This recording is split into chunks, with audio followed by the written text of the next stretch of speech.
Sumpah jabatan seorang anggota DPR itu adalah untuk memperjuangkan daerah pemilihannya. Betul.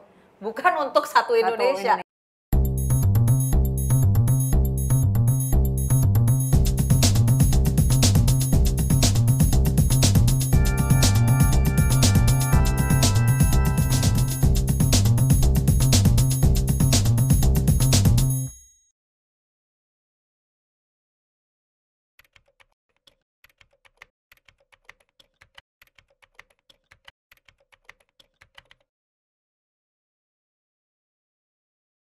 Kembali lagi di Geotalk bersama dengan saya Kania di episode para caleg. Di sini kita sudah bersama dengan Mbak Saraswati Rahayu Joyo Hadikusumo. Kebalik. Rahayu Saraswati. Joyo Hadikusumo. Sorry. It's all good. Baru tadi di briefingnya. Karena biasanya manggilnya Mbak Sarah doang. Iya, Mbak aman. Oke. Mbak Sarah dari Partai Gerindra. Iya. Ya, dan sedang nyalek di Dapil DKI 3 itu Jakarta Barat, Jakarta Utara, dan Kepulauan Seribu. Jakarta Barat, Jakarta Utara, dan Kepulauan Seribu. Hari ini kita mau ngobrol tentang pencalekannya seputar kampanyenya Mbak Sarah dan mungkin agenda yang kedepannya akan diperjuangkan di DPR. Boleh. Cuman pertama-tama pasti banyak yang penasaran background sekolahnya Mbak Sarah dulu pernah sekolah di mana, bidang apa. Gimana? Pertanyaannya tumbuh besar di mana gitu loh. Jadi kita karena itu kayak bisa sampai besok gitu ngejelasinnya. Oke. Karena saya briefly. Briefly. Saya di Indonesia sampai saya usia 12 tahun. Setelah itu saya middle school sempat setahun di Singapura. Terus habis itu saya finishing sampai high schoolnya itu di Switzerland, di Swiss ya, di Geneva. Jadi tadi junior high schoolnya di Singapura ya, terus seniornya di high school di sebenarnya middle school sampai high school di karena pakai sistem Amerika, international school kan. Jadi beda dengan nih kalau di Inggris kan sistemnya ada junior high school, ya. Kalau ini basically middle school and high school. Saya menyelesaikannya di Swiss, di Geneva, di Collège de Léman, CDL. Setelah itu baru saya ke Amerika, di mana saya sekolah di University of Virginia. Tetapi waktu itu hanya 2,5 tahun. Saya akhirnya pindah ke Inggris mengikuti keluarga saya yang ada di London waktu itu. Karena memang saya sejak 14 tahun sudah tahu bahwa panggilan hidup saya mau jadi professional actress. Oh, mau jadi professional actress. Jadi waktu ke University of Virginia tuh ya karena memang... Itu studinya apa Mbak? Sorry. Classics, jadi sejarah kuno, Yunani, Romawi, beserta juga dengan literaturnya, sastranya. Jadi belajar Latin dan juga Greek. Sebenarnya joke-nya gini, kalau misalkan di luar negeri itu ada mata pelajaran Majapahit, saya juga ngambil gitu. Cuman karena di luar negeri adanya Yunani dan Romawi, ya ambilnya itu gitu. Berarti tadinya kalau belajar karena Majapahit saya suka banget dengan kuno, ancient civilization. Yes, ancient, there you go, classical civilization, itu bahasanya. Jadi tentang sejarah kuno, sejarah zaman ya sebelum Masehi lah gitu. Abis itu pindah ke mana tadi? Abis itu pindah ke Inggris di sekolah International School for Screen Acting. Karena sejak saya 14 tahun, sejak saya 12 tahun sebenarnya saya udah berkecimpung di theater gitu kan. Tapi saya tahu saya mau transisi ke film. And untuk yang istilahnya backgroundnya, ya buat aktor dan aktris yang mengerti perbedaan antara teater dan film pasti tahu bahwa itu dua medium yang sangat berbeda.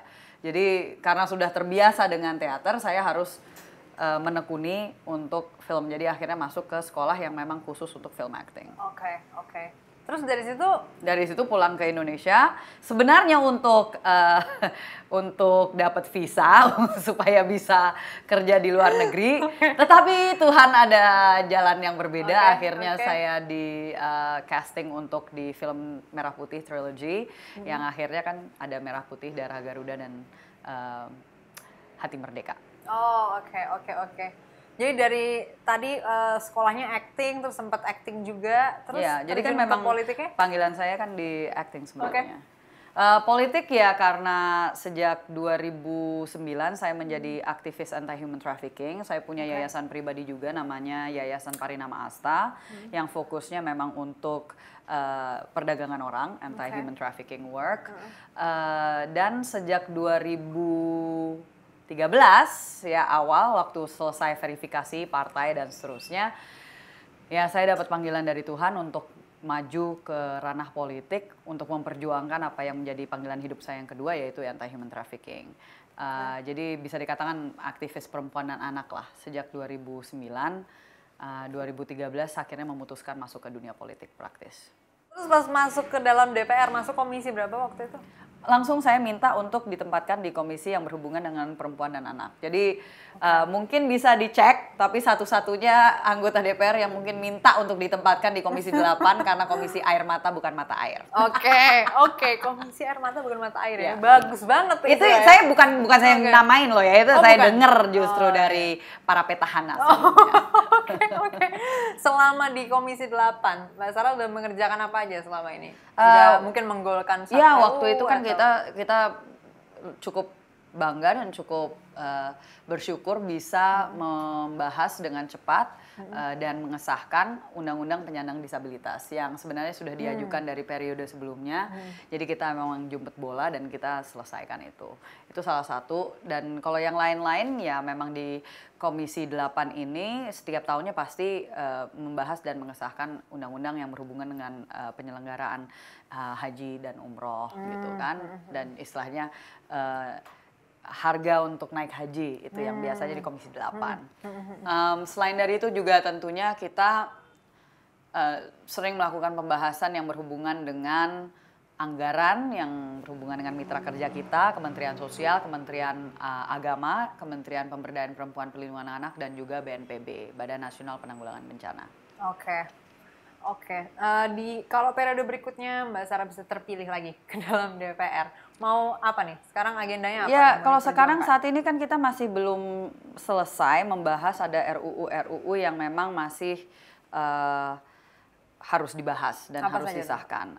Kalau saya memang sangat tertarik dengan RUU Pekerja Sosial, PEKSOS atau Praktik Pekerjaan Sosial, dan RUU Penghapusan Kekerasan Seksual.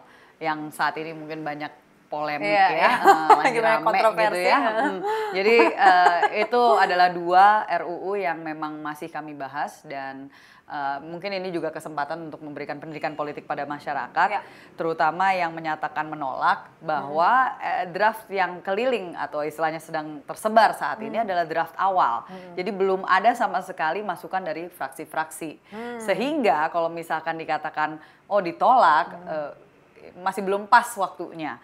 Karena justru silahkan untuk memberikan masukan karena pembahasannya baru akan dilakukan nanti. Oh, jadi belum masuk ke... Dibahas aja belum. Dibahas aja belum.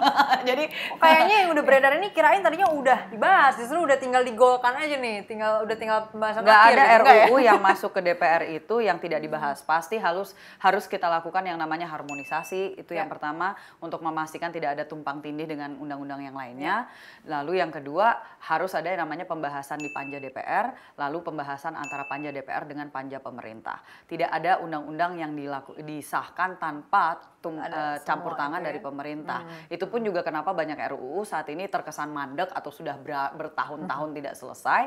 Ya karena seringkali pembahasannya alot antara pemerintah dengan DPR. Tadi Mbak Sarah sempat nyebut RUU yang satu lagi pekerja sosial. Ya, ini praktik pekerjaan sosial. Apa masalah yang coba diadres lewat RUU? Ya karena semua pekerja sosial kita nggak ada payung hukumnya. Jadi semua yang kerja di yayasan, itu kan nggak masuk di dalam kerelawanan. Tapi beda. Nah ini yang harus boleh. It's not voluntarism karena mereka bekerja, mereka digaji. Oke. Kalau relawan kan nggak digaji. Iya, terus berarti bedanya apa antara ini dengan pekerja pada umum ya? Maksudnya kenapa tidak bisa masuk? Kan yayasan bukan PT. Karena jenis perusahaan kan, dan ini pekerjaan sosial, artinya pun juga ilmunya sangat berbeda. Kita bicara adalah ilmu yang berhubungan dengan kesejahteraan sosial. Nggak bisa kamu lulusan istilahnya kamu lulusan dari misalnya ekonomi, tiba-tiba dia ngeklaim jadi pekerja sosial, ya nggak bisa juga.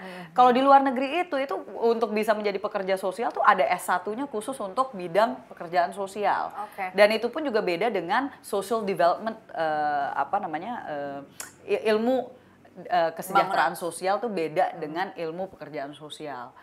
Jadi jadi nggak bisa pakai social welfare ya? Ya, jadi social welfare itu pun juga masuknya, social welfare science. Jadi kan ada teori dan ada praktek. Dalam hal ini untuk pekerja sosial itu tidak cukup hanya ilmu, tapi juga harus ada value dan experience, pengalaman.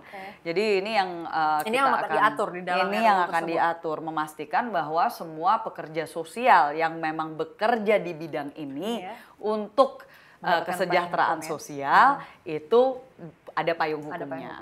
Karena bayangkan misalnya untuk pendampingan korban kekerasan itu juga harus ada pendampingnya kan.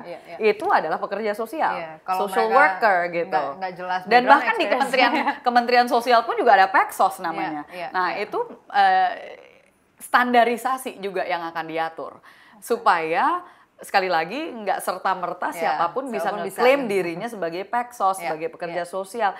Harus ada 3 standar ini yang dipenuhi sebelum bisa menyatakan dirinya sebagai pekerja sosial. Karena dia digaji khusus untuk itu. Sudah berapa lama ini pembahasan RUU ini atau ini baru mau mulai sebenarnya. Jadi kita waktu itu baru mau mulai pembahasan itu, terus masuk RUU seperti RUU penghapusan KS itu tadi. Seksual ya. Kalau untuk kampanyenya nih Mbak selama di DKI 3 ini, gimana experience-nya, pengalamannya? Karena sangat menarik. Banyak yang penasaran misalnya bedanya dengan dapil sebelumnya. Ya gitu. Kalau misalkan kita bicara tentang perbedaan ya tentunya banyak sekali. Salah satunya istilahnya budaya. Ya, di sini kan istilahnya budaya ibu kota, budaya melting pot, sangat berbeda dengan budaya di desa. Rural ya. Ini kan rural versus urban itu aja udah berbeda. Dan salah satu perbedaan terbesar adalah mak-maknya gitu.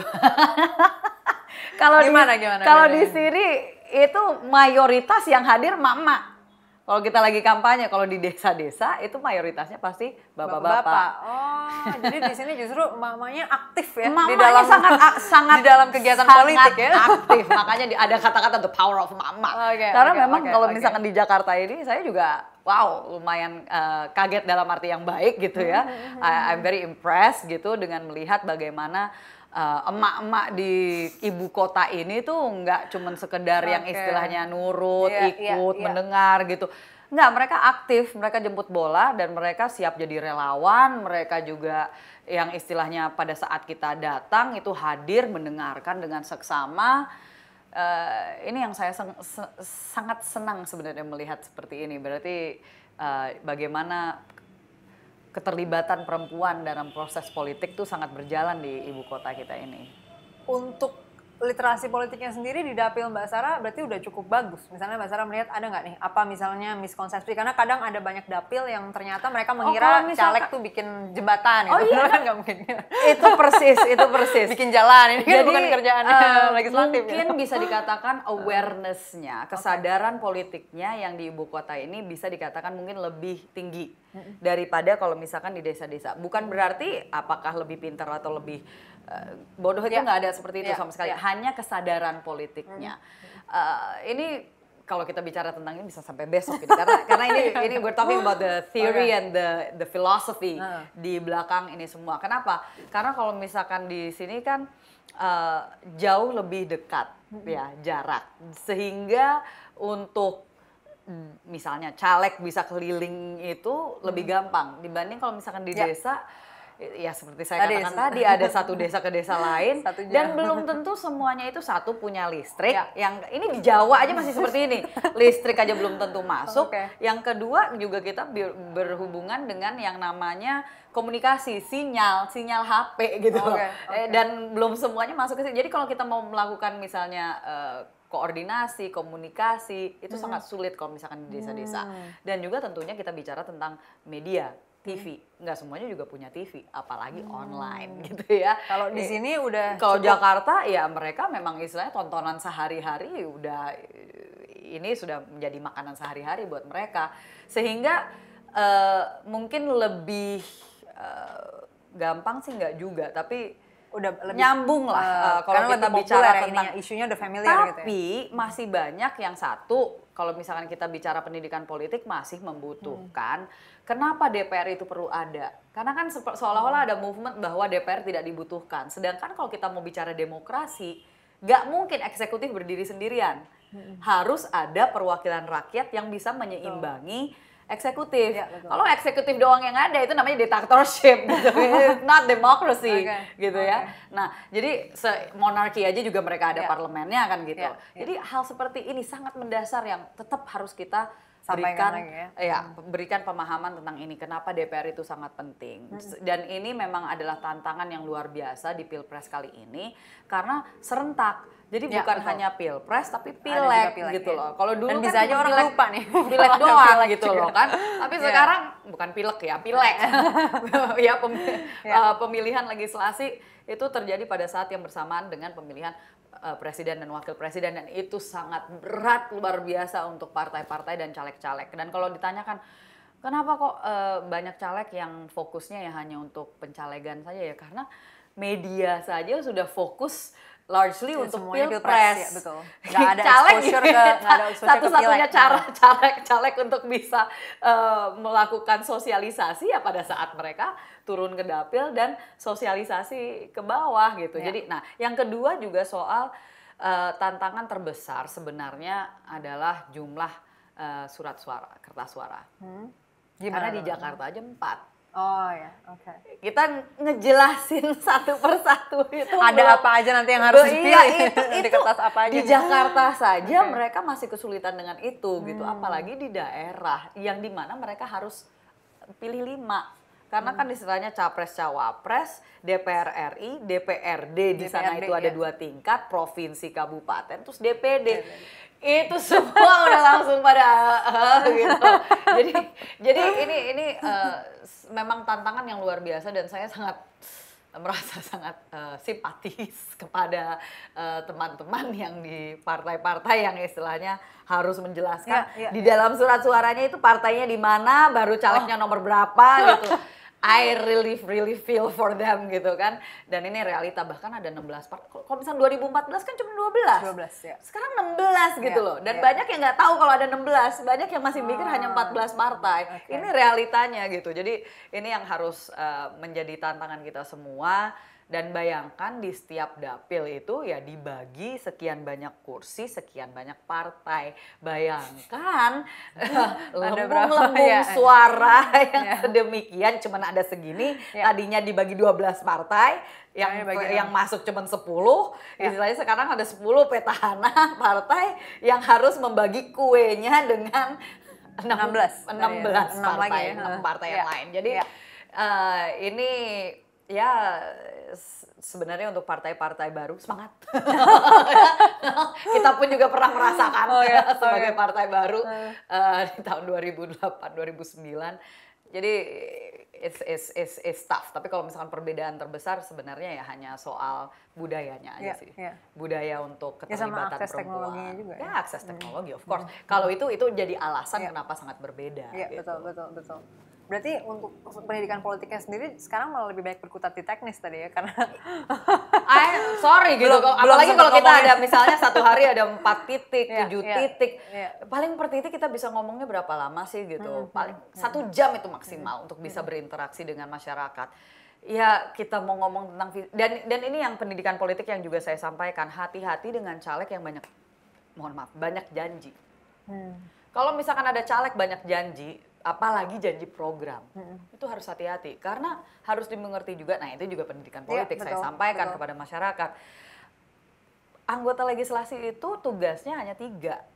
Buat undang-undang, budgeting pun juga yang ngajuin bukan DPR loh. Yang ngajuin adalah dari kementeriannya itu sendiri atau dari eksekutif. Dan kementeriannya itu sudah membahas dengan Kementerian Keuangan dan Bappenas.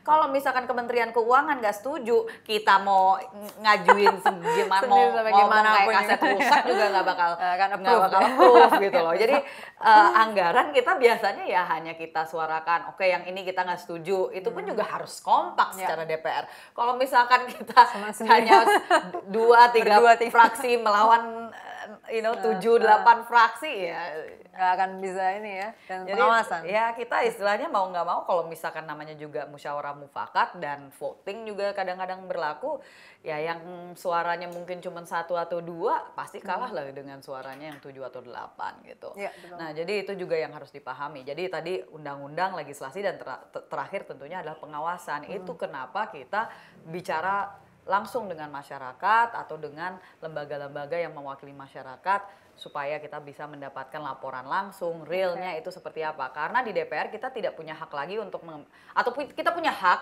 tapi jarang sekali diberikan yang namanya satuan 3. Jadi dulu itu kita bisa ngecek dari atas sampai bawah. Ini sekarang udah nggak bisa kayak gitu. Kita minta pun juga udah berapa kali kementerian-kementerian susah tuh untuk ngasih ya. Kenapa? Kenapa itu bisa jadi susah gitu malah untuk? Ya karena itu cuma hak bukan kewajiban. Oke. Gitu kita jadi kalau minta. Untuk yang hak harus berjuang. Tolong ya Bapak Menteri dan Ibu Menteri, saya sudah minta berapa kali untuk satuan 3-nya setidaknya untuk dapil saya. Nah ini juga yang banyak yang nggak tahu. Ini kayak pendidikan politik sesi. Iya boleh. Tapi banyak yang nggak tahu bahwa sumpah jabatan seorang anggota DPR itu adalah untuk memperjuangkan daerah pemilihannya. Betul. Bukan untuk satu Indonesia, walaupun kita mewakili satu Indonesia. Itu juga yang selalu aku kritik juga sama netizen yang marah-marah ke Bang Fahri Hamzah atau Bang Fadlizon. Aku tanya, kamu KTP mana? Kamu memangnya KTP mana? Kamu protes-protes ke dia. Cari dulu anggota DPR dari daerah sendiri. Enak aja dia protes enak-enak ke situ. Nggak apa-apa sih. Kalau mereka berdua itu namanya wakil ketua DPR ya udah. Udah bagian mereka gitu. Salahnya sendiri tampil terus. Tapi kan untuk perundangannya kan komplainnya ke wakil ketua DPR yang lain gitu kan. Iya. Ada beberapa loh, bukan itu hanya terus mereka yang berdua. Diprotes. Ada nih Mbak Sarah udah diprotes. Terlalu sering tampil kali, makanya semuanya tamunya mereka mulu gitu. Iya. Nggak, tapi ini yang juga perlu dipahami bahwa kita itu punya tanggung jawab untuk memperjuangkan daerah pemilihan masing-masing. Artinya kalau misalkan kita minta pertanggungjawaban dari menteri atas program A, B, C untuk dapil kita, itu kita punya hak dan justru itu tanggung jawab kita. Dan kalau misalnya nih yang sempat waktu beberapa tahun yang lalu rame, masih periode ini, soal dana aspirasi. Ya kan, semua pada wah tolak. Masa anggota DPR dapat duit? Padahal waktu itu belum sempat dijelaskan bahwa itu kita bukan dapat cash tunai 20M, tidak. Tetapi waktu itu baru mau dibahas bagaimana caranya untuk 20M itu yang menjadi hak untuk diperjuangkan tiap anggota DPR adalah untuk melalui program-program yang ada di eksekutif. Jadi misalnya ada program ya apalah bagi-bagi traktor misalnya nih ya di yang komisi terkait ya komisi 4 yang berhubungan dengan pertanian. Kalau kita nggak ada kita bukan anggota komisi 4, biasanya kita nggak dapet. Padahal kan ada rakyat di dapil kita yang membutuhkan itu, kepentingan untuk kebijakan itu. Iya, secara petani Sragen Karanganyar Wonogiri kebanyakan petani sama peternak gitu. Saya harus begging nih dari teman-teman yang di komisi 4, tolong dong bagi dong buat rakyat yang ada. Jadi padahal kita maunya tuh 20M itu gimana untuk kita breakdown di dalam program-program yang ada itu supaya kita bisa pokoknya serahkan langsung. Kita ini hanya alatnya, bukan kita sebagai penyalur dalam arti cashnya ke kita baru kita beliin terus kita enggak. Nah itu yang kesalahpahaman terbesar saya rasa salah satu yang terjadi di periode ini adalah itu bahwa karena banyak yang tidak mengerti apa yang diperjuangkan anggota DPR saat itu. Dan kalau misalkan untuk kota-kota besar mungkin nggak begitu mikirin gitu, tapi untuk yang di NTT, di Ambon, di Papua, ini mereka semuanya komplain waktu itu. Aduh gimana sih kita padahal biasanya ketemunya itu bukan dengan eksekutif, mereka ketemunya dengan wakil rakyat. Jadi mereka mengajukannya itu melalui kita. Proposal bisa numpuk segini gitu kan di meja kita nggak ada cara karena duit nggak di kita dong.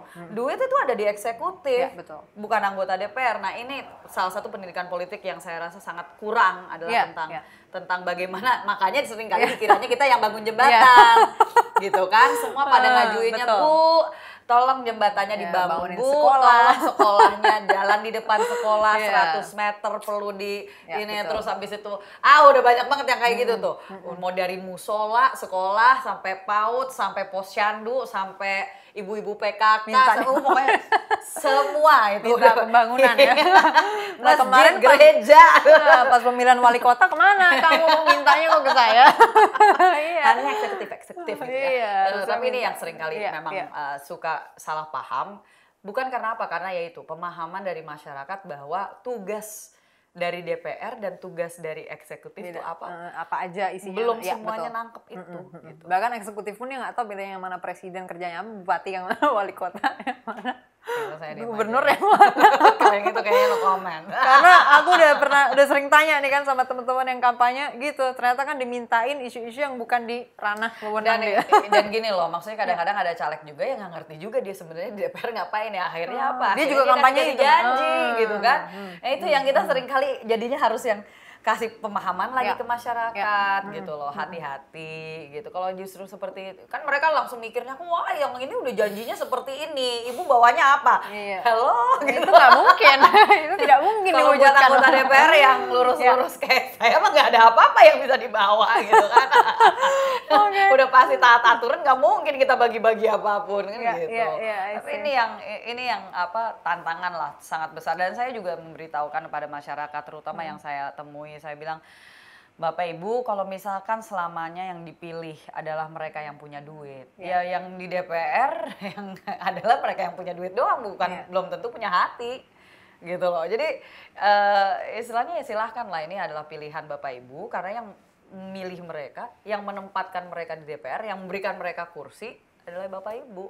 Tinggal Bapak Ibu tinggal memilih mana yang betul-betul memang maju ke DPR itu, maju ke politik itu ya untuk memperjuangkan suara rakyat. Oke, makasih banyak Mbak Sarah waktunya dan sharingnya yang sangat menarik, sangat mengedukasi juga ya, edukatif banget. Tadi banyak informasi yang penting untuk di-highlight, dan memang harapannya ngobrol dengan caleg ada informasi-informasi kayak gini yang bisa di-share untuk pastinya nggak cuma konstituen Mbak Sarah doang, tapi untuk semua. Ya, untuk warga negara Indonesia dimanapun berada, karena tanggal 17 April nanti ya kita akan melakukan Pilpres sekaligus juga Pileg. Nah, buat teman-teman yang mendukung agenda yang akan diperjuangkan oleh Mbak Sarah di DPR, nanti jangan lupa pilih. Mbak Sarah nomor berapa? Dapil DKI 3? Ya, DKI 3, Jakarta Barat, Jakarta Utara, Kepulauan Seribu, nomor urut 1 dari Partai Gerindra. Partai Gerindra nomor urut berapa? Pokoknya paling atas Kepala Garuda, paling atas Kepala Garuda. Gitu. Kalau misalnya nomor urut ntar pada bingung semua gitu kan. Jangan lupa ya, pokoknya nomor urut calegnya ya udah pokoknya paling atas gitu. Tadi namanya biar nggak kebalik lagi. Rahayu Saraswati Joyo Adikusumo ya, dari Dapil DKI 3 Partai Gerindra. Kalau mendukung tadi agenda-agenda yang diperjuangkan oleh Mbak Sarah, silakan vote untuk masuk lagi di DPR RI di periode depannya. Semoga. Oke. Terima kasih banyak. Terima kasih Mbak Sarah sekali lagi. Selamat berjuang dalam kampanye. I need it. Sudah putaran terakhir nih. Perlu holiday sekarang udah tagline-nya Mama kangen liburan ya, tolong. Mama kangen liburan.